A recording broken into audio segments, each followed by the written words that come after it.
తెలంగాణ జాతిపిత పెద్దలు మాజీ ముఖ్యమంత్రి వర్యులు తెలంగాణ సాధకులు కేసీఆర్ గారిని తెలంగాణ సమాజం ముందట చులకనగా చూపించేటువంటి ఒక కుటిల నీతికి నిరసనగా కాంగ్రెస్ పార్టీ రేవంత్ రెడ్డి గారి ప్రభుత్వం రేవంత్ రెడ్డి సంచులు మోసుడు, ఆంధ్ర వాళ్ళ చెప్పులు దుడుసుడు, ఆంధ్ర వాళ్ళ తొత్తుగా ఉన్నటువంటి రేవంత్ రెడ్డికి తెలంగాణ ఉద్యమం గురించి, తెలంగాణ పోరాట పటిమ గురించి, తెలంగాణ యావ తెలివని దుర్మార్గుడు రేవంత్ రెడ్డి ఇవాళ కేసీఆర్ గారికి నోటీసులు ఇచ్చి నువ్వు ఓట్లకు నోటుతోటి దొరికిపోయిన దొంగలాగా కేసీఆర్ గారిని చిన్నగా చూపించే ఏదైతే నువ్వు ప్రయత్నం చేస్తా ఉన్నావో ఇవాళ యావత్ తెలంగాణ సమాజానికి అర్థమైపోయింది నువ్వు రెడ్ హ్యాండెడ్ గా దొరికిన దొంగవు.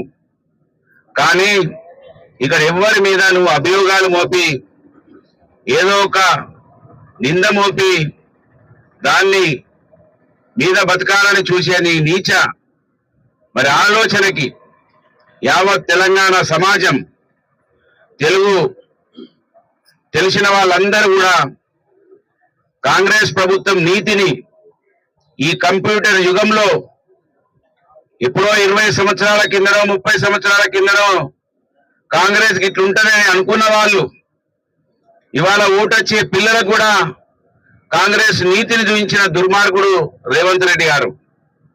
ఇవాళ చాలా సంతోషం ఏంటంటే పార్టీ పిలుపు మేరకు తెలంగాణ ప్రభుత్వ దిష్టిబొమ్మను దగ్ధం చేయమని మా పార్టీ ఆదేశాల మేరకు ఇక్కడ రామగిరిలో ఈ కార్యక్రమానికి ఇక్కడికి వస్తే పోలీసు వాళ్ళు అనాథ శవాలకు దాన సంస్కరణలు చేస్తారు.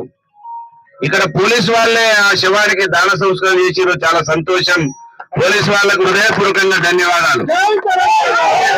ఇది కూడా పోలీసు వాళ్ళకి ముందు తెలుస్తుంది ఎవరు ఏ విధంగా పరిస్థితులు ఉన్నాయో.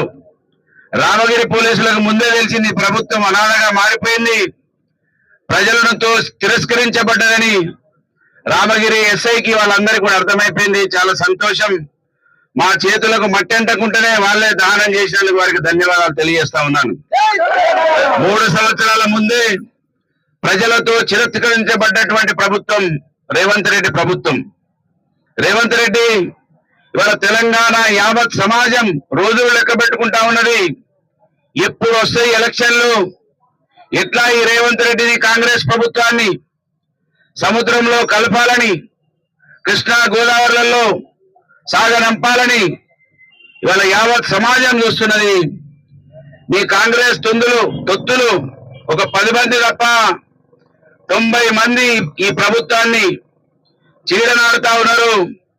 ప్రజలకు అర్థమైపోయింది.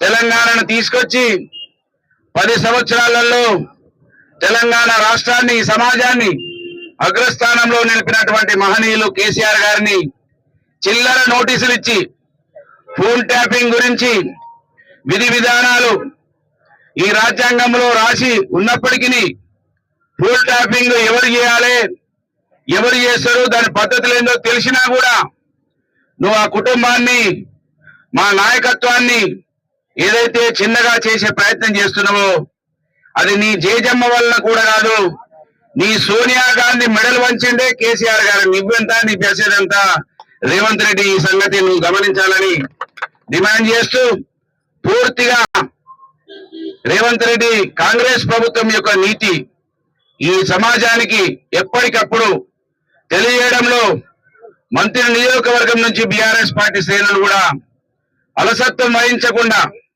పోలీస్ కేసులకు, పోలీస్ అరాచకాలకు, కాంగ్రెస్ కండువాలు కప్పుకొని తిరుగుతున్నటువంటి కొంతమంది ఎస్ఐలకు, సిఐలకు ఇక్కడ ఉన్నటువంటి బీఆర్ఎస్ పార్టీ శ్రేణులు భయపడరని, ఆందోళన చెందరని, అది గుర్తెరగాలని పోలీస్ యంత్రాంగాన్ని హెచ్చరిస్తూ ఖచ్చితంగా రాబో రోజులలో ఇవే ఇబ్బందులు మీరు పడాల్సి వస్తుందని మరొకసారి కూడా తెలియజేస్తూ ఇది మా హక్కు, ప్రజాస్వామ్యం కల్పించిన హక్కు, నిరసన తెలిపే హక్కు.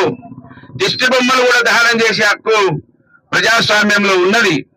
మరి దీన్ని కూడా మీరెందుకు దహనం చేసుడు మేమేం చేస్తామంటే మీ అంత తెలివి తక్కువ దద్దమ్మలు ఈ ప్రపంచంలో ఉండరు కనుక పోలీసులు అతి ఉత్సాహం అవసరం లేదు. నిరసన ప్రజల హక్కు. ప్రజాస్వామ్య భారతదేశంలో ఇది ప్రజలకు ఉన్న పెద్ద ఆయుధం.